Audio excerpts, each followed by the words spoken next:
I first became interested in psychology really as an undergraduate at my second time round at university. So I'd never studied it at high school.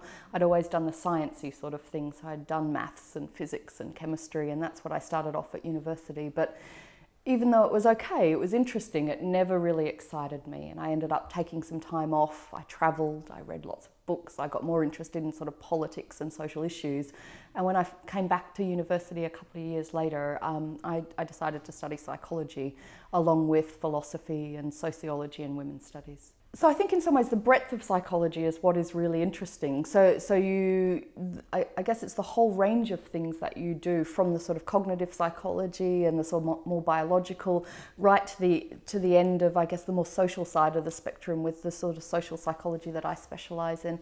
And I think in some ways having all of those things together that you can sort of triangulate, it can give you an understanding of, say, the biological basis, but then you can also counterpoint that with, I guess, the sort of social analyses that you tend to do. I ended up working on women in leadership, which was an area that I hadn't really had expertise in terms of my PhD. So I had looked at gender, but not at organisational psychology. And I found it really interesting looking at gender in an applied context like the workplace. I think because there are, so many potential barriers for women in the workplace more generally, I thought that was an interesting social issue for me to look at.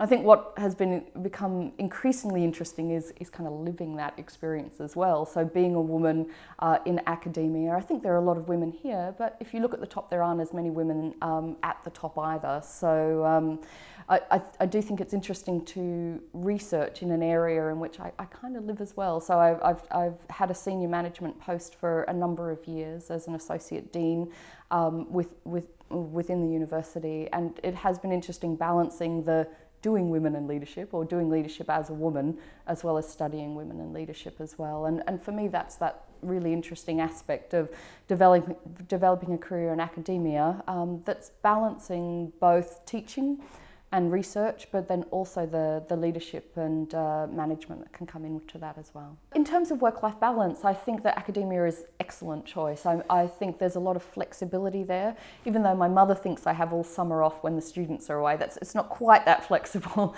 but you certainly do have quite a lot of autonomy because you're balancing teaching and research and administration roles. I think some of those things can be done at home. People often mark at home or prepare work at home, and there's some flexibility there, so you don't have to be in at your desk from 9 to 5 every day. In terms of my decisions on how I balance work and family life, or work and outside of work, I've always tried to really contain my work, even though I really love it, between 9 and 5, or 8:30 and 5:30 if I really have to stretch the day.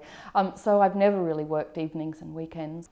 And I think since I've had a child, I have a 5-year-old, since I've had Noah, I absolutely do that, as I continue to do that as well. I don't want to work evenings and weekends, and I think that's my choice. I think for other people it really works to work evenings and weekends and perhaps have afternoons off or things like that. But for me, I've really just tried to contain my work within those sorts of times. And for me, it feels like by doing that, I always think the work kind of ticks over in the back of my head, whether subconsciously or something like that, so that when I come back to work on a Monday morning or at 9 o'clock the next day, I feel a bit refreshed, and because it's a creative process, I feel like I can continue working.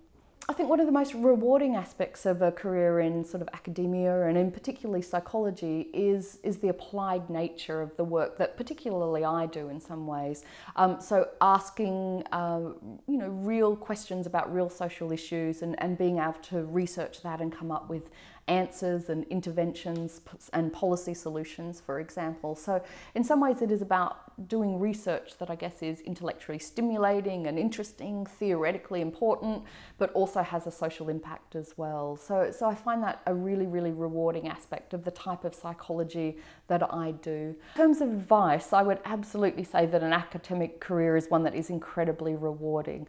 I think for me, it is really about finding a position or finding a research area that you love and that you're passionate about. I think it's a difficult job, just like many other professional jobs are difficult jobs. It will take time and effort and motivation, and I think for academia it is an incredibly self-motivated job. No one's looking over your shoulder and asking what you did that day. You're not really accountable in the same way as other jobs to I guess people or an organisation in that same everyday basis. Of course there are things that you need to achieve, but it is very much about you motivating and structuring your time to achieve that.